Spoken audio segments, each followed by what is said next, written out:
can tell by the number of people that are having political campaigns. And you cannot even properly discern. You need spiritual eyes in order to know that you are actually in the campaign period in Zambia. There is limited noise pollution, there is limited crashes. If anything, there is nothing like many people fighting. We have seen how the opposition mobilized on the Copper Belt, which is a significant signal that there is democracy in Zambia, where people are saying, no, we are not able to mobilize.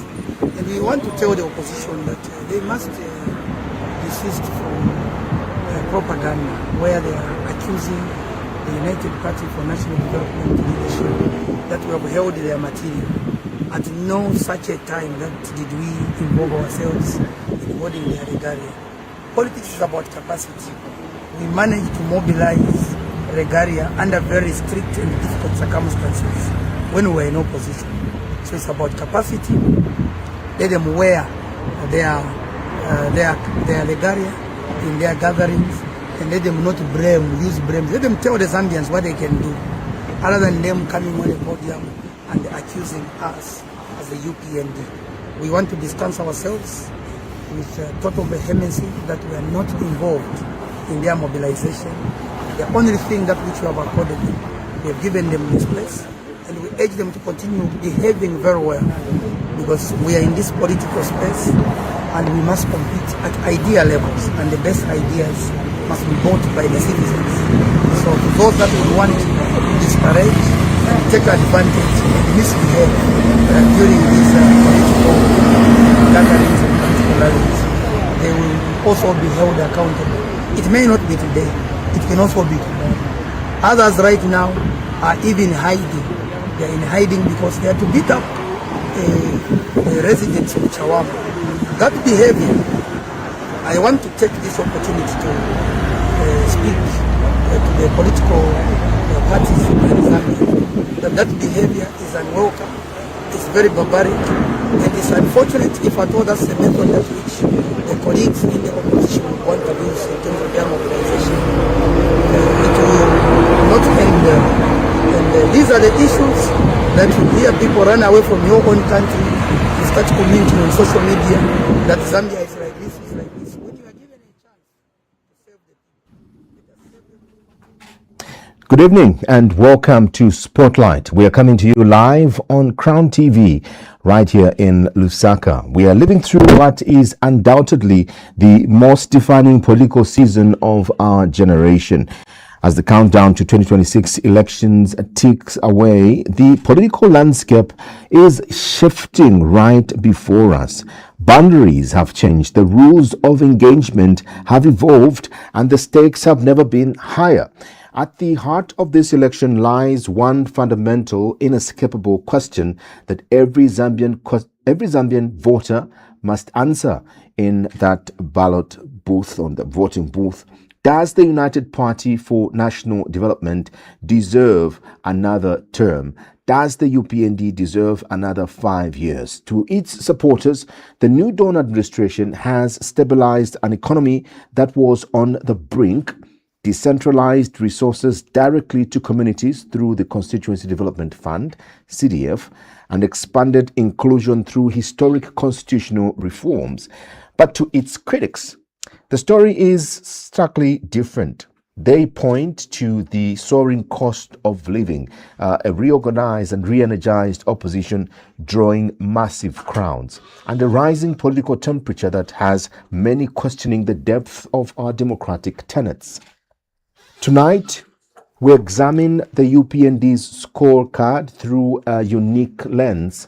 Joining me on the program is a man who represents both the immediate fruit of the controversial Bill 7 and the changing face of Southern Province politics. He is a seasoned farmer and businessman, a lifelong party loyalist, and the newly elected uncontested Member of Parliament for the newly created Choma South constituency. Help me welcome tonight Honorable Trevor Mwiinde. Honorable, welcome and congratulations to you. Thank you very much, Mr. Said. It has been a long time. I'm grateful for your invitation.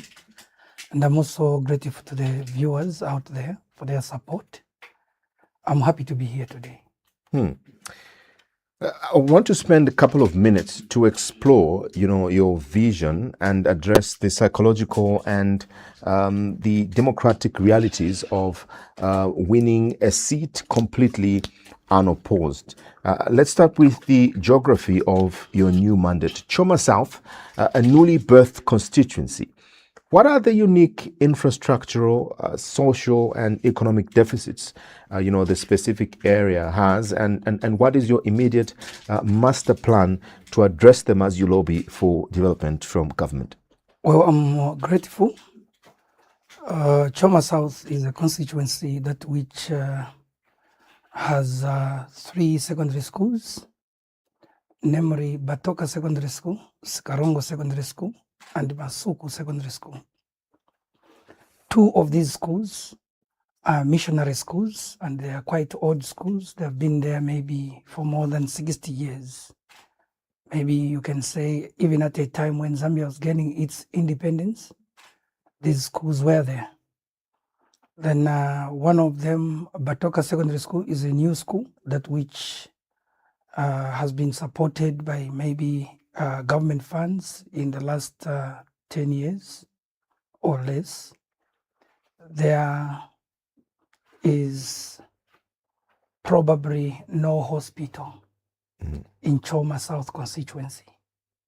There are clinics, but there is no hospital. The catchment population of the voters is on or about 32,187, meaning that those are people above 18 years, meaning that the population could be on or about above 50,000 people. So Choma South is predominantly a farming area. One of the areas that which is exposed to the roadside in terms of the wards is Batoka ward. It has got 7 wards. It has got Batoka ward, Sikalongo ward, Singani ward, Nagempa ward, Siaskawale ward, Masuku ward, and Namuswa ward. So all these areas, the only part of Choma South which has got a smell of a tarmac and the grants of a tarmac is Batoka ward. This Batoka ward sits on the road which goes to Mamba, Collieries, and the Livingstone, the Great North Road. Choma South has got some support groups under the traditional leadership. They lobbied for support from the Germans. They have built some schools. We acknowledge their availability to service the people in terms of education, provision, and support. And Choma South has also some rare earth minerals like tantalite, aquamarine, and tin in one of the wards which is called Namuswa ward. And Choma South has had a railway line which up to now some people are vandalizing because it has not worked from on or about 2001. This railway line used to service or carry coal from Mamba Collieries. There used to be a system through which the coal would come to Masuku terminal, and it is carried into it is carried from the mine using a system called the ropeway system uphill into Masuku terminal. Masuku terminal, the trains load, the wagons load, and off it goes to the copper belt distributing points. So Choma South constituency, sorry about that. Choma South constituency is predominantly a farming district where animal husbandry, mixed agriculture, people in Choma town heavily rely on Mbabala, which is one of the other constituencies on the western side of Choma, Mbabala, but largely in terms of vegetables, milk and animal produces, they largely depend on Choma South. So we have on or about 465 headmen in Choma South. So meaning that Choma South traditionally is governed by the traditional leaders, and they are the largest stakeholders in terms of decision making on the grassroots level. And we also have different religious groupings. We have the Catholic in there, we have the United Church of Zambia, and we have some Pentecostal churches, Protestant churches here and there. So trust me, we have a lot of work. And to talk about a master plan, we'll be preempting a lot right now because the stakeholders have to be met and stakeholders have to agree on certain things. It's not a decision in isolation. I'm a person that was elected or chosen by the people. So I will still have to respect them by going back to them, consult them on how best they feel they should be represented. That is my modus operandi. I wouldn't want to think and position myself that I'll make decisions on their behalf. I will listen to them. You see, I'm a villager. Being a villager, it means that you also have to do bottom-up approach, not up-bottom. So I need to listen much and get to implement what they propose to me. Because also, I must be clear here. As a member of parliament, nothing should go to my head to excite me that single-handedly there's something I can do.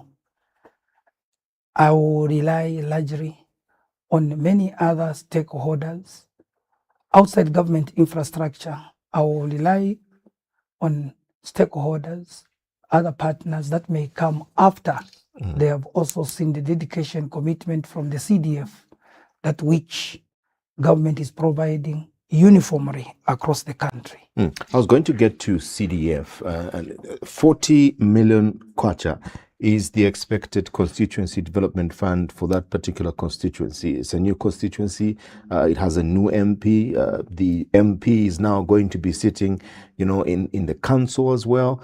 So these are very new dynamics. But what can 40 million, kwacha do to a constituency with so many challenges and deficits as what you have mentioned with us to do with infrastructure, such as schools, and the lack of hospitals and so many other things. In a 5-year term that you're going to be, member of parliament, and if God willing, you're re-elected, what will the 40 million year after year do, for a constituency such as Choma South? I want to believe that 40 million kwacha is a lot of money, and the people of Choma will really see wonders out of it based on their expectations and their project timelines and their initiatives. Because as a lawmaker, my main key direction of work is to listen from them. We have dams that have gone obsolete. We have deep tanks that were not completed.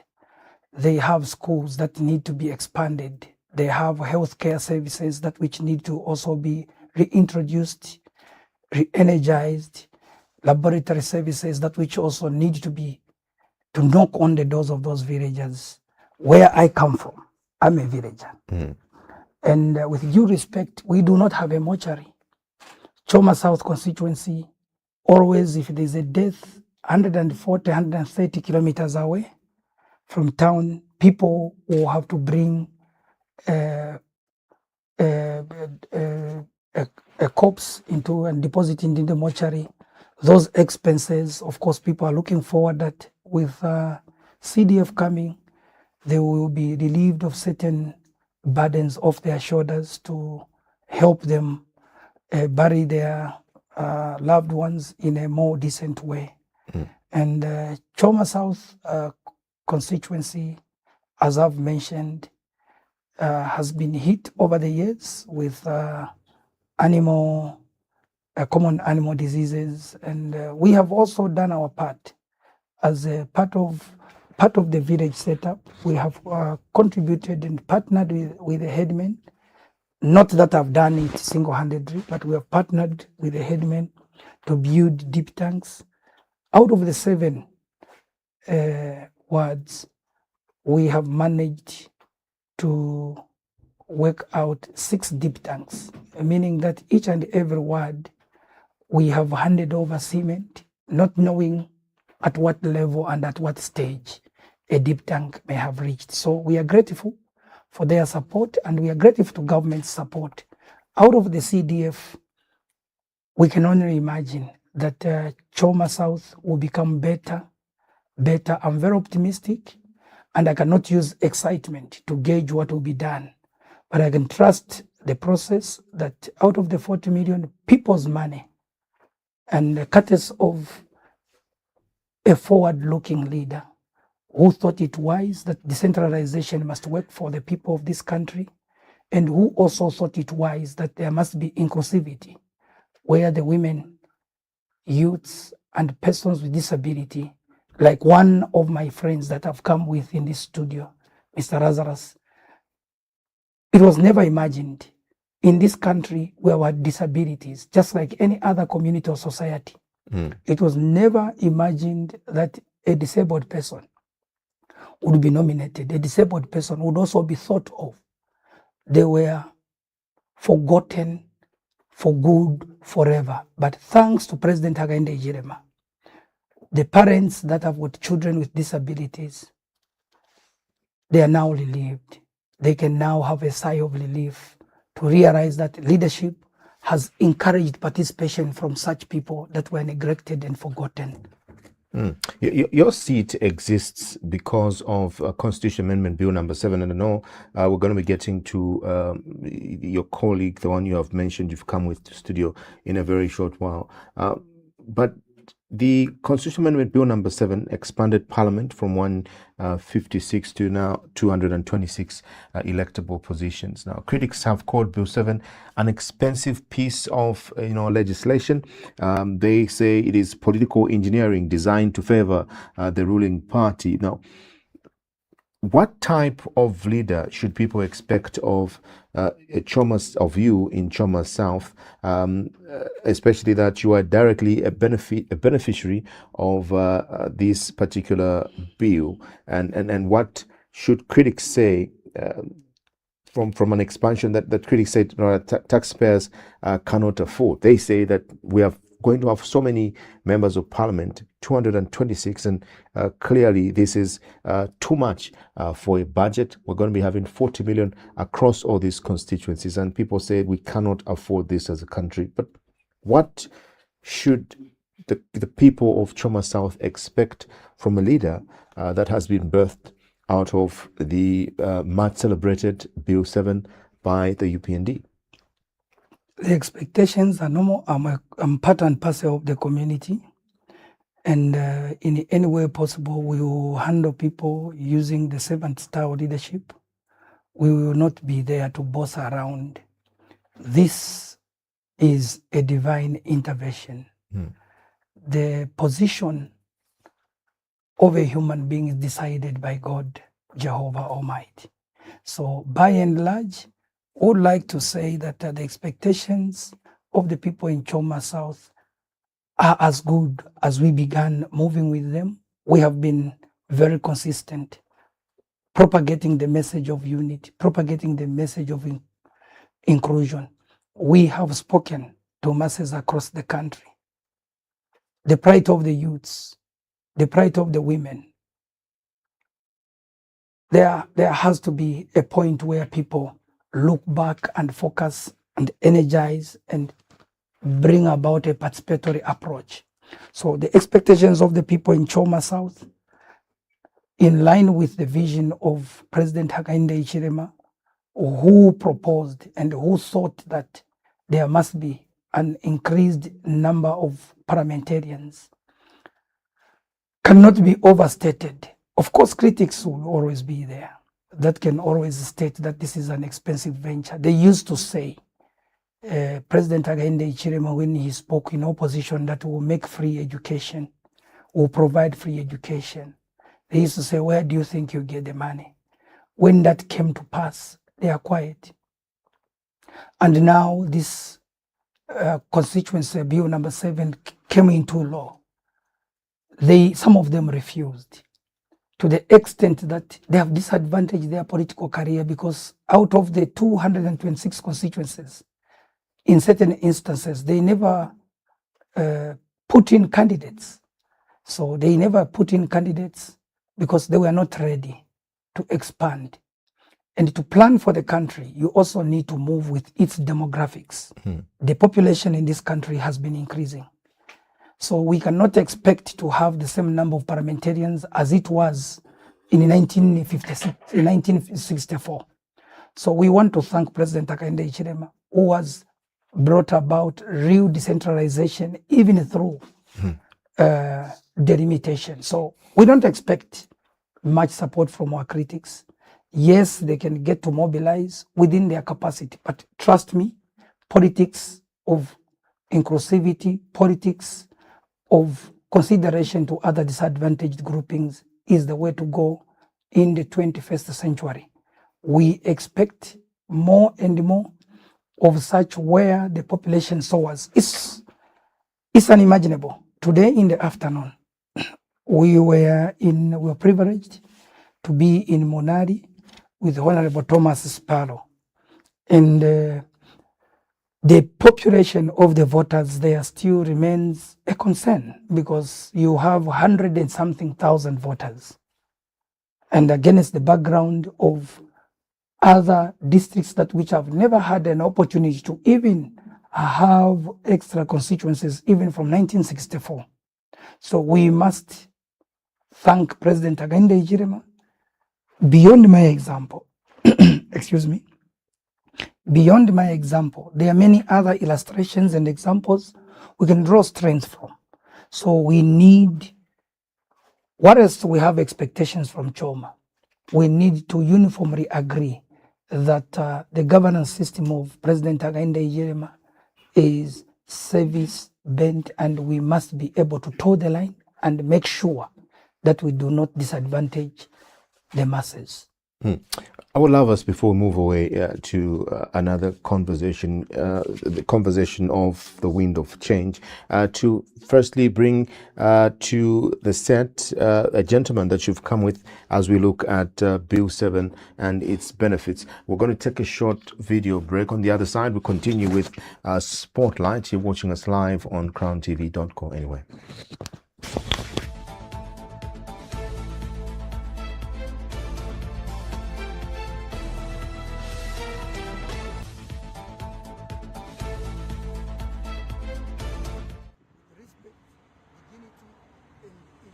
Knowing too well that we all come from families, and at UPND we want to believe that we respect families and we respect people's views, and we will continue to do so. And we want to thank you, the media, for exposing where we have weaknesses, expose us and criticize us, and where the opposition also overextend their abilities, you also expose them. We want to thank you for fairness, and we hope to continue in this very direction as we progress in this election campaign. I thank you.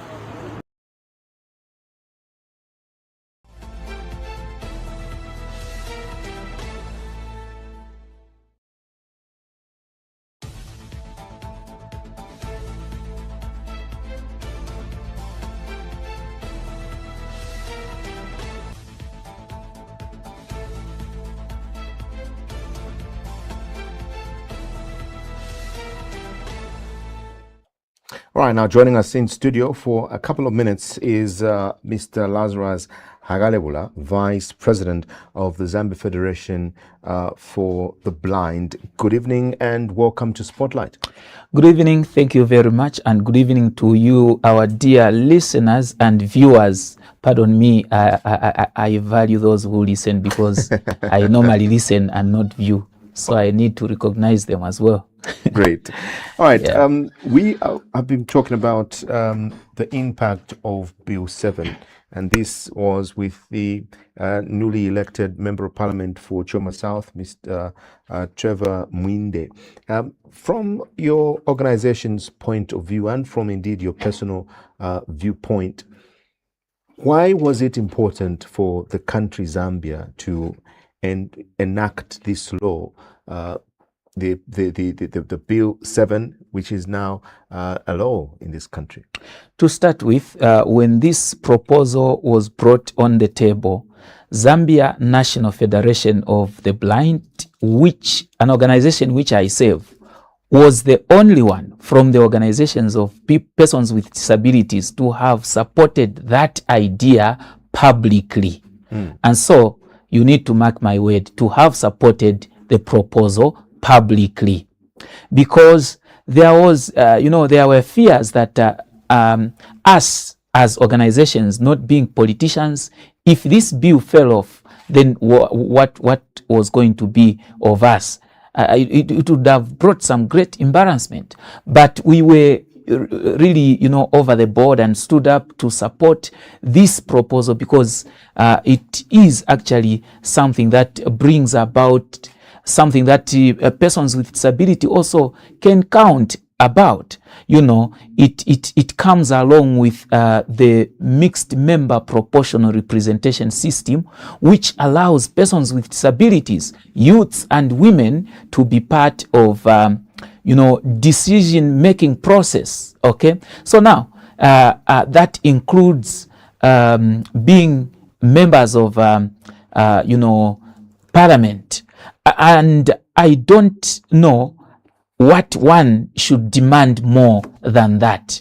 Meaning that in our community, as well as persons with disabilities, we have something in politics which is inviting, which is seducing us to be part and parcel of, the affairs of the country. And let me tell you one thing that, the importance of inclusion is that Zambia being a signatory of the UN conventions, it means that as persons with disabilities, now we have been provided with an opportunity to align the laws of Zambia to be disability friendly. So the policy should be disability friendly. And how would that be if we have no representation in the house where laws are being made? So that is how paramount, that is how important, and that is how imperative this particular Act 13 of 2025 now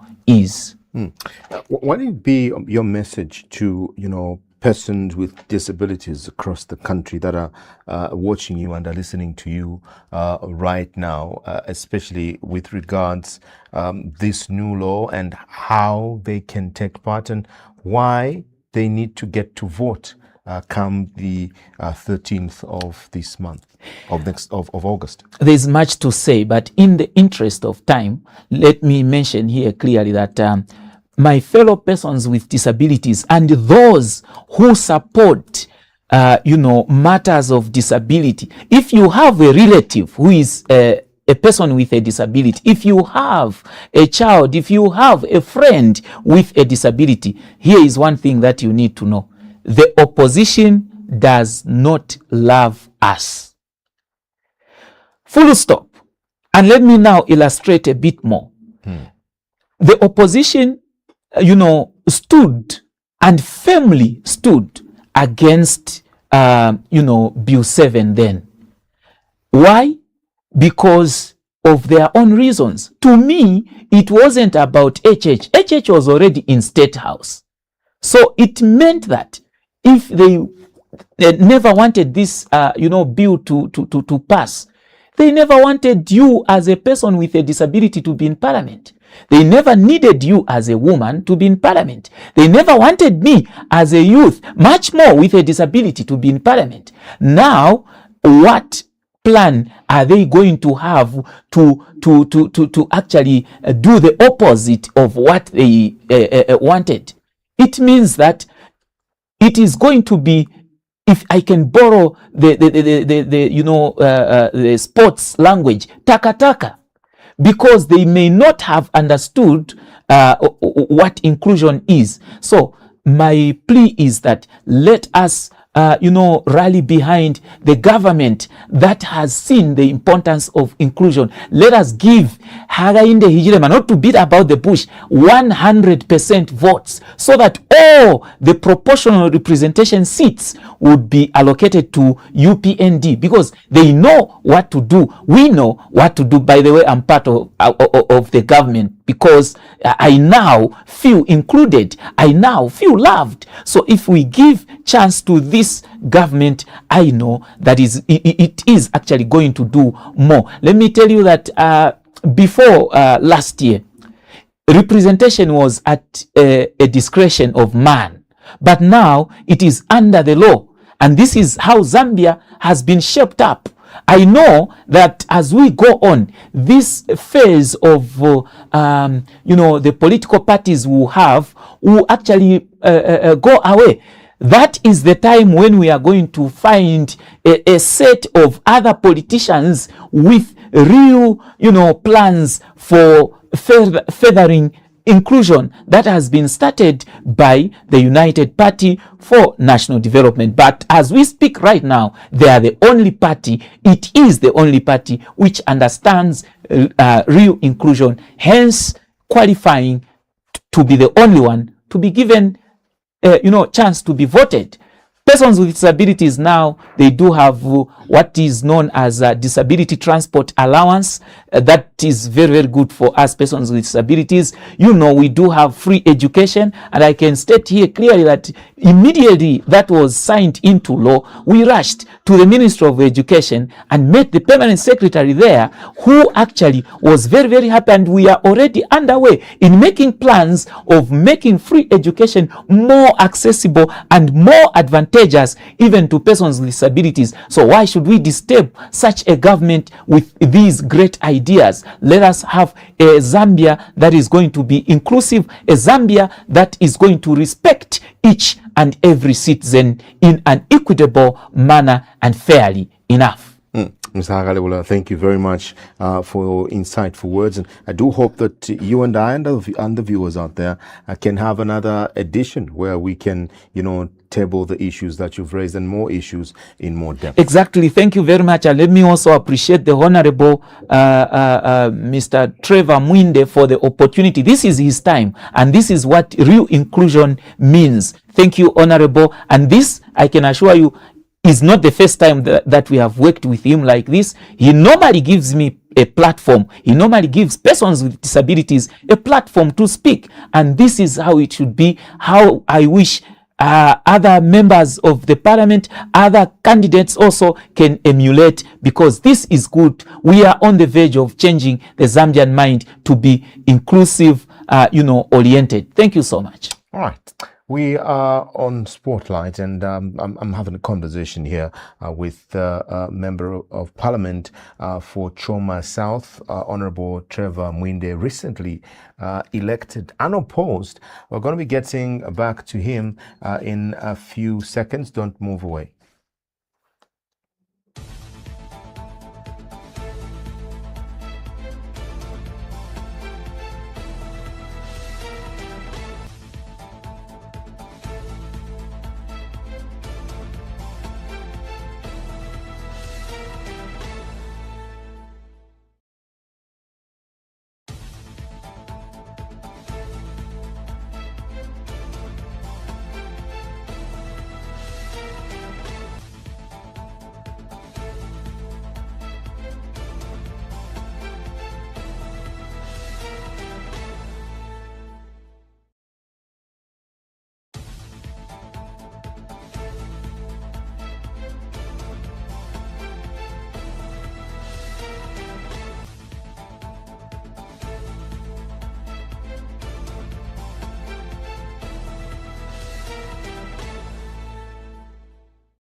We continue conversing with the newly elected Member of Parliament for Choma South constituency, Honorable Trevor Mwiinde. Honorable, just from having an incredible conversation, really, with Mr. Lazarus Hakalebula right here on set, and he's talked about inclusion, several points that you kept on referring to. Why is it important for you as a leader in this country to be inclusive?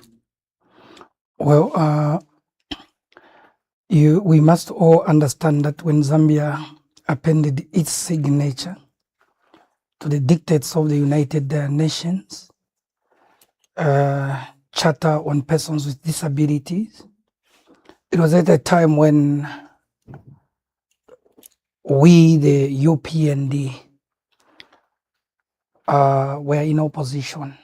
This was done by the late President Michael Sata. And over the past years, we are very grateful, and we owe it to an attentive leader in the name of President Hakainde Hichilema. It was included in our manifesto as a political party. And looking into the past documents of the past systems and regimes, it has resuscitated. These are people who must fairly enjoy their participation into societal activities.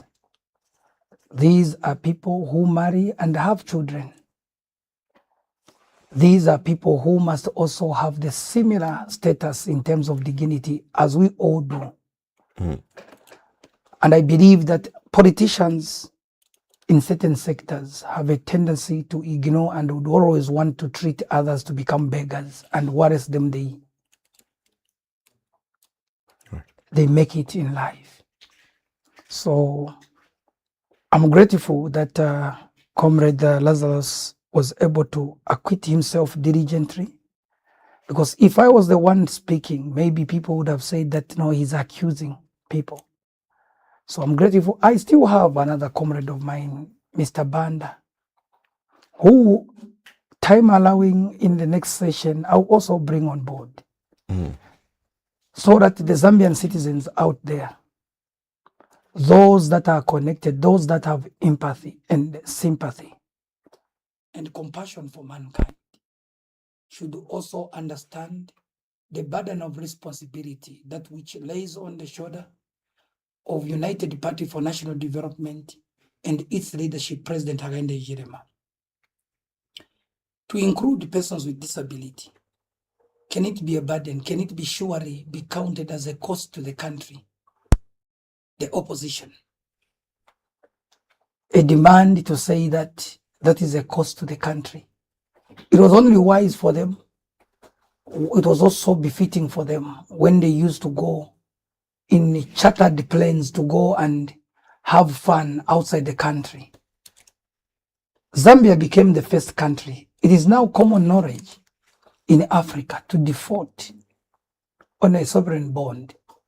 The Euro bonds, those monies, the Zambian government defaulted. And here comes a president who has resolved that impasse on behalf. We need, just as we needed, an economic liberator in the name of President Hakainde Hichilema. You cannot just plant a banana plantation and when the fruits are just about to start, Then people, they tell you that you shift and go to another farm, you go and create another farm. President Hakainde Hichilema has improved the reserves of this country from $1.5 billion to $6.5 billion, meaning that this country now is sitting on a cover of up to about 7 months in case of any eventuality. And then people are busy telling us that no, we need to change. For what? Against what? Comparisons are normal. I believe that this is a democracy. People must compete in views and ideas. I'm also explicitly expressing myself. On what standards? Even in the Bible, God asked Moses in Exodus chapter 4, that what do you have in your hands? And Moses said, I have a Lord, my Lord. Said, hit it on the ground. A builder moves with a spirit level. A preacher moves with a Bible. A cameraman with a camera. A headsman with a stick. What is it that which the opposition has against the standards of leadership which has been put by President Hakainde Hichilema in this country? On CDF, decentralization was in the mouths of the opposition. I do recall very vividly. In 2018, 2019, they used to talk about decentralization. Talking. It reminds me of a quote that which say, we must be consistent with men that implement what they say. And we must also be worried and concerned with men, just those that speak words only. In our day and age, in our era, flattery will not take us anywhere. For the first time, I'm 44 years now, I'll be 45 in September. I've not seen what I've seen. I've seen the Vice President of the United States of America visit Zambia. I've seen the Secretary of State of the US visit Zambia. I've seen the IMF chief visit Zambia. The delegations that I've seen visit this country are amazing and so immaculate to the contribution of the economic liberation journey, that which we need so much. So at this stage, when free education has been made into law, social cash transfer improved from 90 kwacha every month to 450 now that the people are receiving in a depoliticized manner across the country. And the people that were getting social cash transfer across the country, there were only about 450 people. Now the number has increased to more than 1,500 beneficiaries across the country. President Hakainde Hichilema says that he cares for the Zambians and he loves Zambian people. That's the reason why CDF kept on increasing to where it is now. That's the reason why the dual carriageway, where we had an incident of a road accident at Johnny Chinena, where more than 55 lives were lost some years ago. Families are in anguish and in pain up to now. They have not recovered properly. President Hakainde Hichilema, against the background that others wanted to borrow about 1.2 billion to work on the same road. This road is almost coming up to full completion. I drove on it 2 days ago as I was coming from Sorwezi. It's a remarkable experience. Very nice from the past experiences that which we have had. That's so wonderful. So trust me, Mr. Nkhonjera and many other Zambians out there, we have a president in this country who has a vision and the country's interest at heart.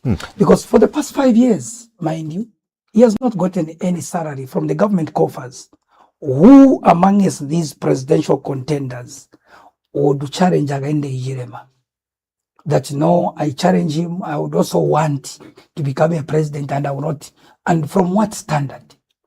President Hakainde Hichilema is known to be a farmer, an established farmer, an established business consultant before becoming president.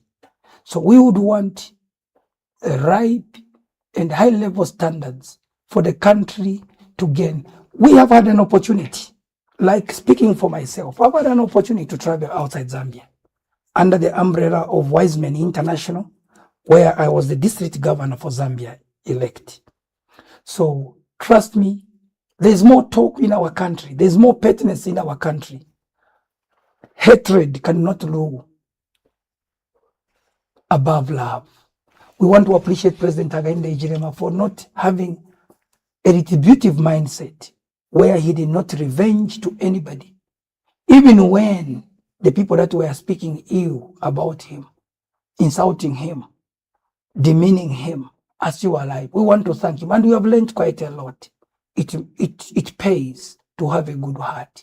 People demonized him when he was in opposition. They thought that he would arrest people. It would be a crusade, a campaign for arrest each and every day. But President Hakainde Hichilema, wherever you may be, we, the youth leaders and people that have worked with you, we are willing to give it all to support you and work and rally behind you and bring different marginalized groupings to support you and campaign for you. There is a growing narrative across some sections in this country that the opposition is growing and that it is sharply increasing in number.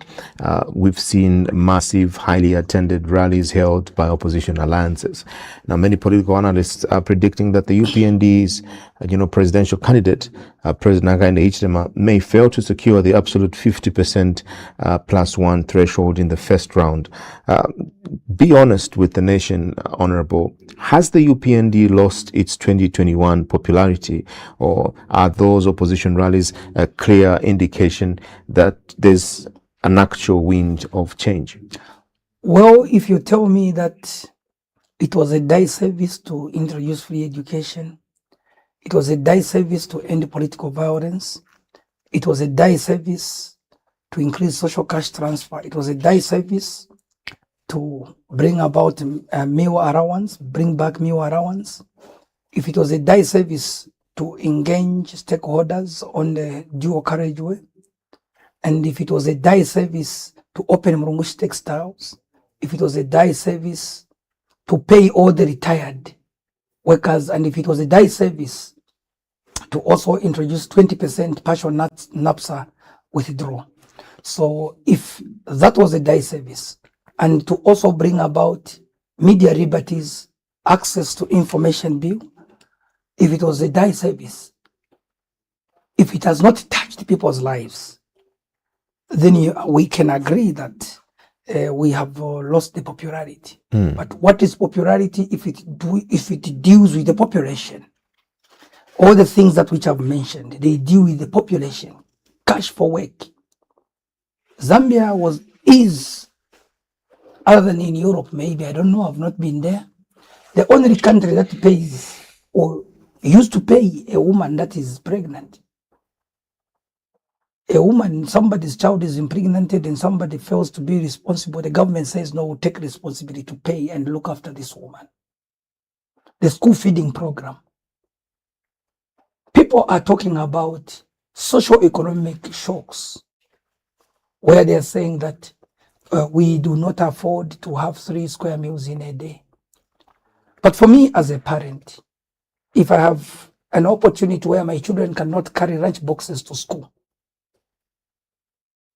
but thanks to God for bringing President Hakainde Hichilema, who has introduced empty lunch boxes to school and a spoon, and you are being given food.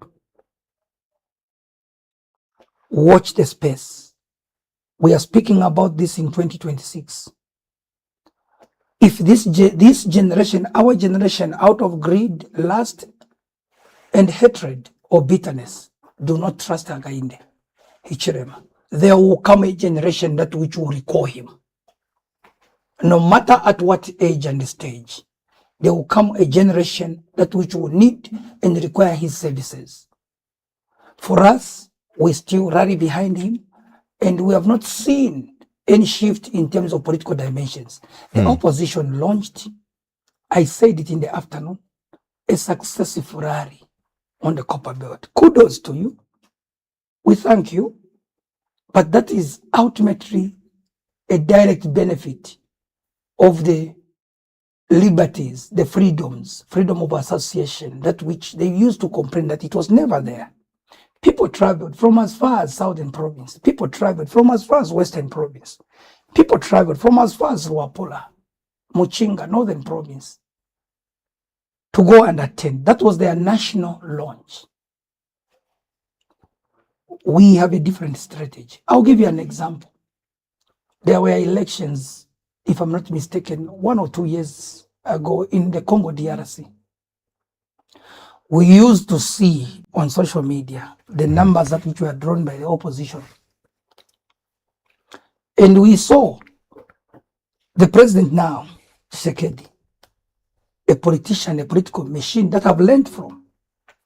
We saw him in a football pitch with some 3-4 advisors of his on a phone like this. And victory went where?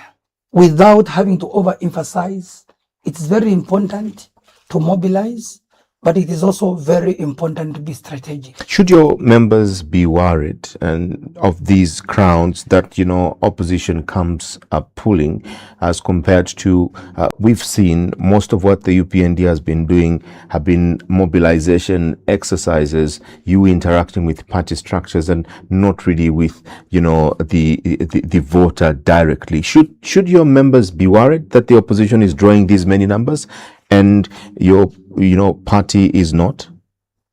There must be a strategy, and the strategy is not one of the reasons why the media was designed.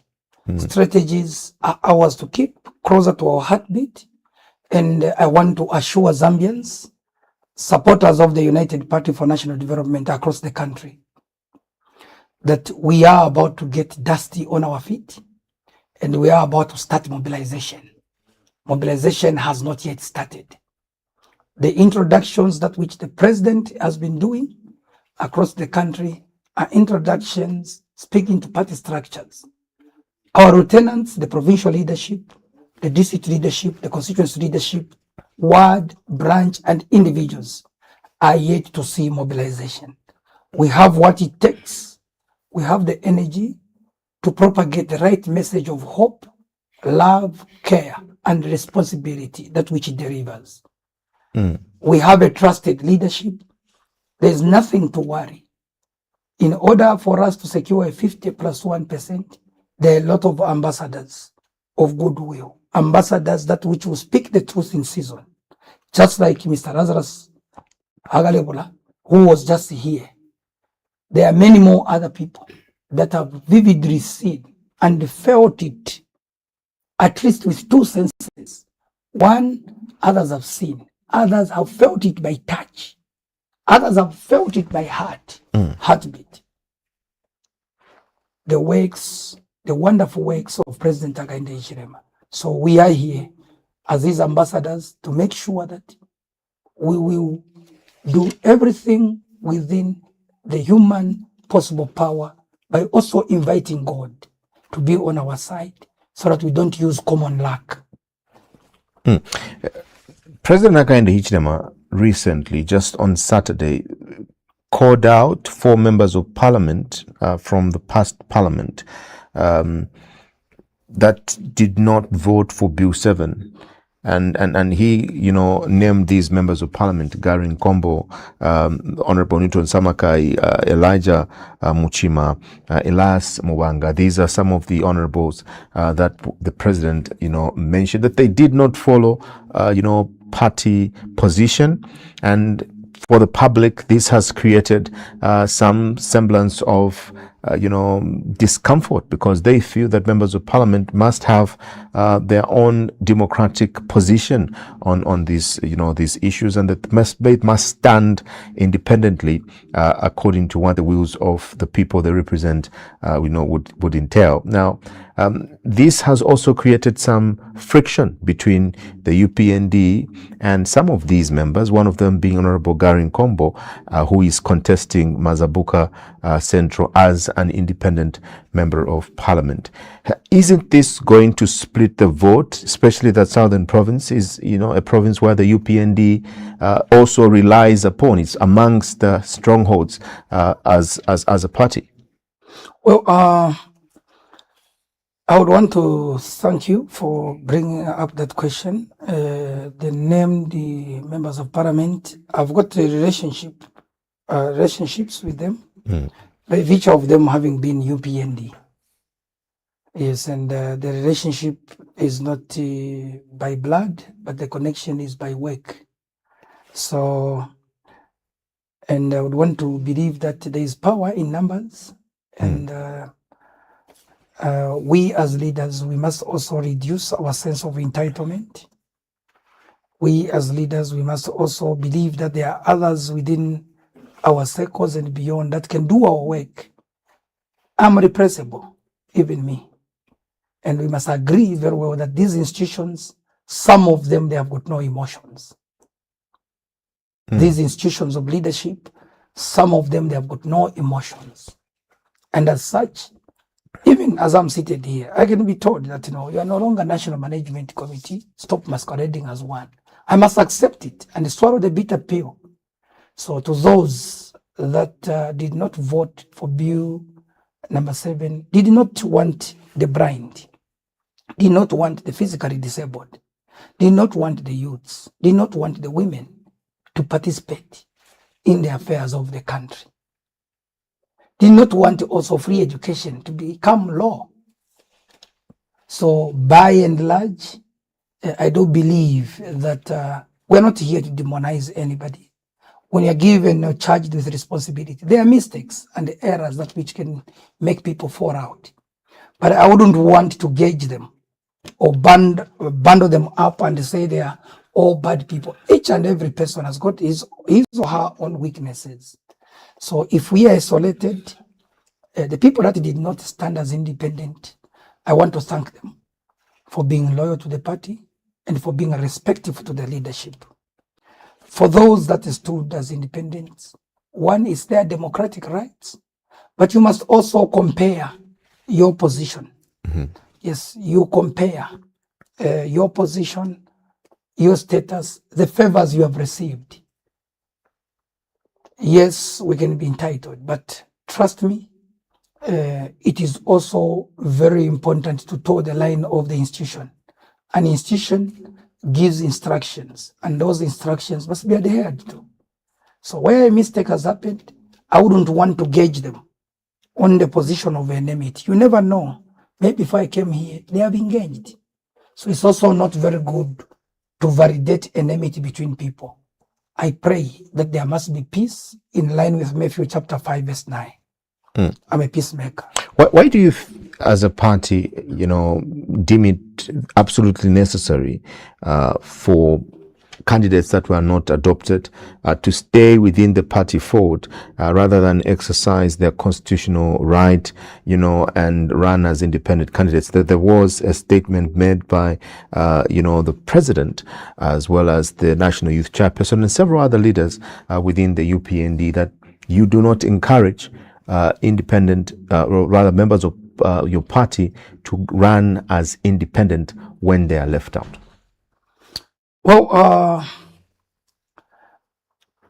personally, as an individual, I'm a believer of a theorem called in mathematics binomial theorem, which states that, which has got a formula which says a to the power n plus b to the power n plus 1 plus c to the power n plus 2. The powers are increasing, whereas even if the variables are different, I do believe that even if the variables could be different, there can be a common ground to work. Trust me, but the institution that which I am in, UPND, my hands are tied. I'm not the authority. The institution bound laws that which govern our behavior. And we also are aware of our past. In this country, we saw in Nyanja, they say, chaona muzako chapita mmaba chilipariwe. So we saw how the MMD was disadvantaged. We saw also how the Patriotic Front was also disintegrated by independent members of parliament, who later on would also want to claim that they are with the same ruling party after becoming victorious. Loyalty to some of us as an institution, as an individual, has got no value. loyalty is priceless. Loyalty cannot be bought with money. Loyalty is in our blood. So we would want to say we were just encouraging our members to be loyal and be also aware that against the background of a narrative they were creating, that my political career, there is nothing like a political career in an environment where somebody is advocating for poverty reduction, decentralization, so that service delivery is taken to deliverable points. You cannot stand out to antagonize such a process. Such a process meant to make sure that many masses benefit in a significantly equal manner. So we were just trying to advise our members at that time. But when somebody has decided to become independent, it means that they have also decided that they will be able to head in a different direction. And we also, it's at 180 degrees, we will meet in some space. Honorable, you are a farmer, and for many years I have known you to be one. I have eaten some of the, crops that have come out of your hands. I'm humbled. And this was, from your time when you were in opposition. I've also seen, some of the works that you have done in agriculture after, becoming, getting into government, being part of the United Party for National Development, that is now running government. You know the soil, you know the market, and you know the struggles of a Zambian farmer firsthand because you've experienced this. Now, if you remove your jacket, first of all, as a UPND member, how do you look at the 5 years for a farmer, these past 5 years? How do you rate this government's performance in the agriculture sector? Okay, remove of a jacket is a very impossible. difficult thing. It's impossible. Yeah, so as a citizen and loyal to the farmers, we are aware that last year there was a bit of a turbulence where farmers were delayed to get their money due to other factors that which maybe time may not permit me to elucidate on. Then when it comes to agriculture itself, in the past 5 years has become beneficial because farmers are producing maize in an optimistic manner, believing and trusting that they will be able to sell at a good price. 340 kwacha is equivalent to $20 at today's rate. You can go to any country, maybe except the Congo, and look at the cost of maize per 50 kg, though internationally they rate it per ton. Zambia Food Reserve Agency has given a good price to the farmers. And trust me, farming has become beneficial. And I happen to have attended a show, an agriculture show in Singani some few days ago. It is interesting to note that most of the major farmers now are coming from Northern Province, Mochinga Province. Southern Province is down. It's interesting to note because the yields per hectare has reduced from 3.2 tons to about 1.7 tons. Let me take this opportunity to speak to the farmers out there in the country that we have got maize now, and let us make sure that we look after the maize harvest we have, because we do not know how the weather will be going forward. And we are also told that the maize for this year has a lot of humid in it. So we want to encourage the farmers that let us stock some maize for our homes, for our home use, because to have food is one of the best way to maintain our dignity. I'm speaking now as one of the core values which speaks on family unity and family structure. Farmers in this country under the new Dawn administration have benefited in a very nice way. Farming inputs have been distributed on record time. And it's good news to the Zambians that we are now producing our own fertilizer. A lot of millions of dollars was going into importation of farming inputs like fertilizers. We have also seen that there is bear seed that which was opened recently in Kabwe. All those are around promotion of a productive farmer in Zambia.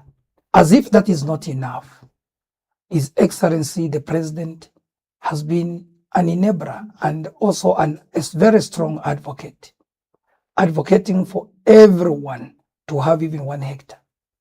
It surpasses my understanding. I used to come to the TV defending the party policies. My cameraman had to harvest and feed my family. My cameraman, Mr. Bono Marundu, he had to harvest somewhere in the Central Province. And he gave me 10 bags. He says, no, Chairman, you have been busy with your TV program. You can get 10 bags. It surpasses my understanding. So we want to believe that President Hakainde Hichilema has been advocating for everybody to be a farmer. The SDGs, one of the SDGs, that is Strategic Development Goals, before they used to be called Millennium Development Goals. It states that we must bring about uniformity between our production and our consumption. So we cannot be a people that can be talking and debating over and over our consumption more than we talk about production. For us, we have decided to be productive people so that we can know the source of what we eat. Some countries that have developed like China, you happen to be in China, you will not see most of these food entities that which we have here that have spoiled most of our children. Hungry Lion, KFC, even if they may be there, franchises are bought in certain areas. But the Chinese people heavily depend on, in terms of food consumption, on what they produce. You can only develop if you eat what you produce, because money will be circulating within the producing groups. If you are a farmer, you produce beef, I produce maize. We can even do barter system where I give you my maize, you give me a cow. So we in Zambia, we also must continue believing in a farmer. The FISIP programs and many other initiatives, the government is assuring the farmers out there that they will be supported timely without any delays whatsoever. Before we get to the messages, 1010 53311 is the formula, is the code that you are giving the Zambian people through your recently launched manifesto. 10 gigawatts of power generation, 10 million tons of maize, productions. We're currently at 4.9 million tons of maize, production. 5 million tourists arrivals. During your 5-year, tenure have increased the numbers, but you want these numbers to get to 5 billion tourist arrivals in this country. 3 million tons of copper production, 3 million tons of soya bean productions, 1 million tons of wheat production, and $1 billion of beef exports. How attainable are these numbers, Honorable? Everything is possible for people that have got a vision and a mission. And this mission is not personal. This mission has to be shared. It has to have ambassadors, believers, because every leader has to have ambassadors that propagate their mission. So this crusade to have 3 million tons of copper, it's almost a dream come true with the variable artisanal mining licenses and with the assurance that there will be a structured system of how youths and women in mining will be supported. It's achievable. It's attainable. The beef exports can also be enhanced by growing the number of animals to about 11 million. We in Zambia, we are privileged to be amongst the 5 best grazing lands in the world. I learned this from the late Dr. Matthias Mpande, may his soul rest in peace.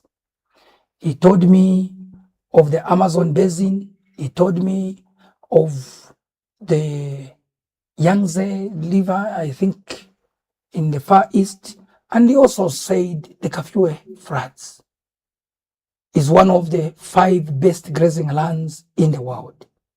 So by also creating safe districts where animal diseases are gotten detected and gotten rid of on time to increase the marketability of our meat and its producers. So I do believe that it's achievable, it's attainable with the energy, the right people, the right teams, we can deliver. When it comes to soybeans, wheat, our soils have predominantly shown that we can harvest a good tonnage of soybeans in this country. And we can work it out as citizens.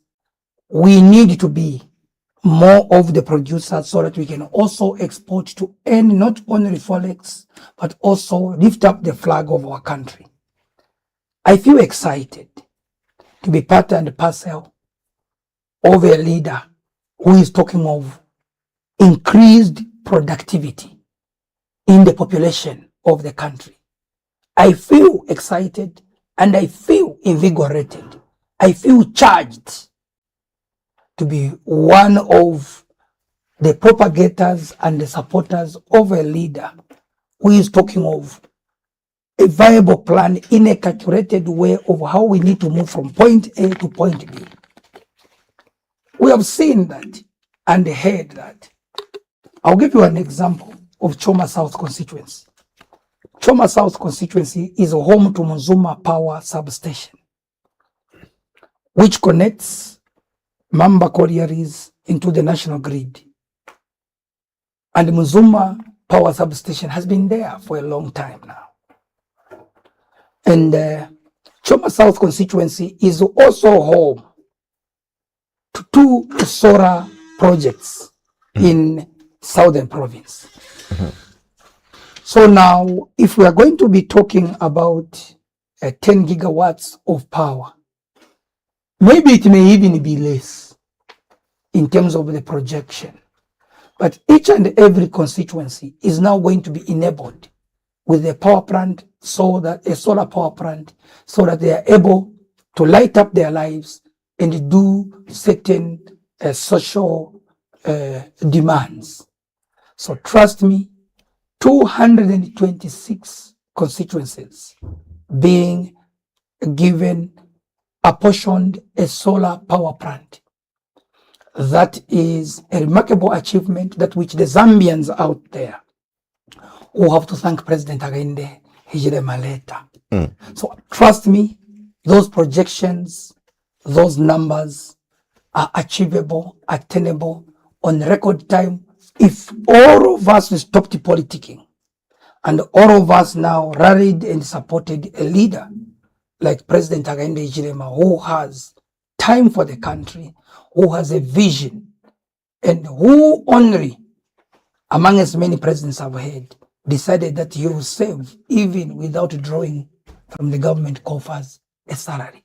All right, let me turn to our inbox. There are quite a number of messages there. I hope time will allow us to read as many as they've come, but also we'll be winding up in a very short while. But let's get to our inbox and see what the viewers are saying. Good evening.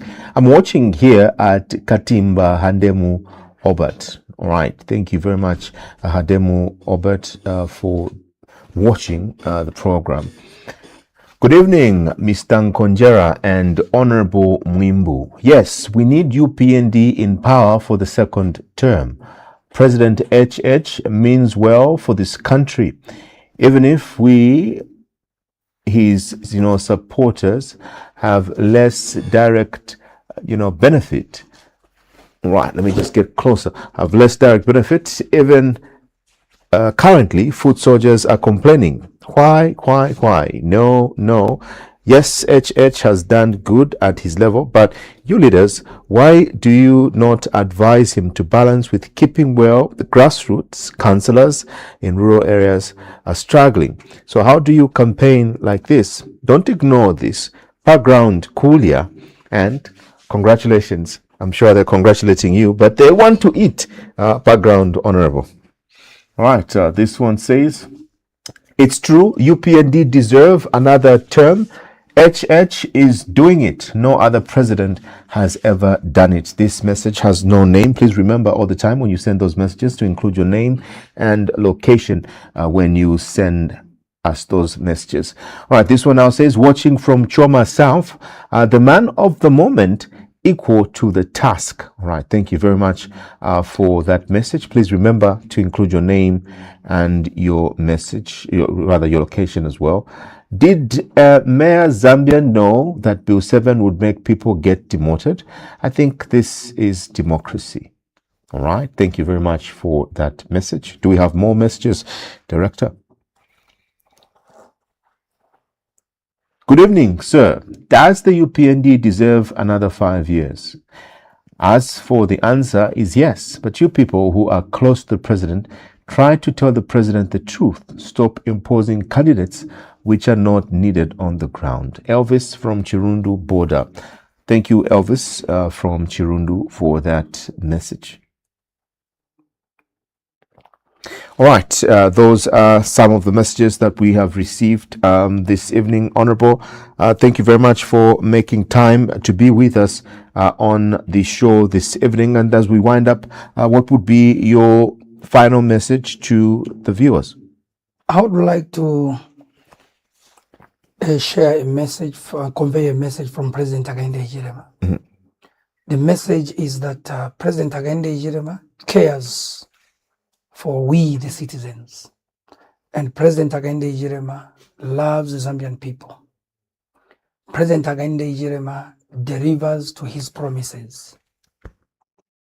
And it is in line with that President Hakainde Hichilema says that and requests that you, the people of Zambia, together with me, in the unity of our faith, we can have to extend his mandate on the 13th of August by voting for the UPND president, by voting for the UPND mayors, by voting for the UPND members of parliament, and by voting for the United Party for National Development councillors across the country.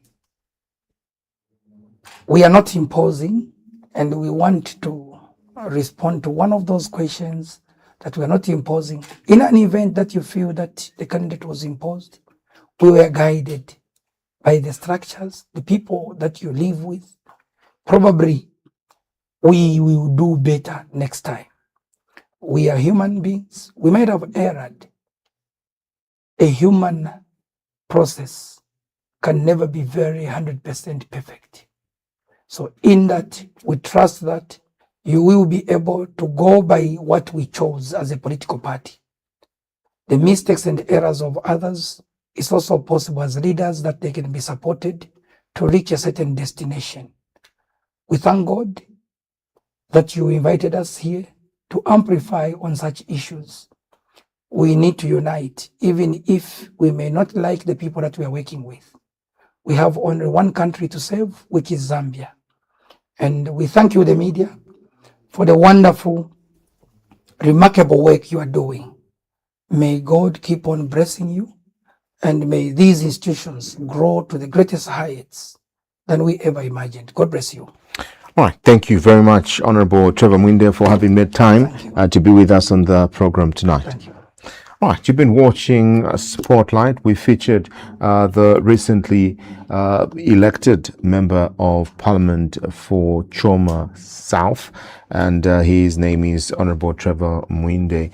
That is where we draw the curtains on tonight's edition of Spotlight. Whether UPND has done enough to earn your trust for another 5 years, or whether the winds of change are blowing too hard to ignore, the ultimate decision rests with you, the Zambian voter. From the entire production house here at Crown Television, good evening and good night.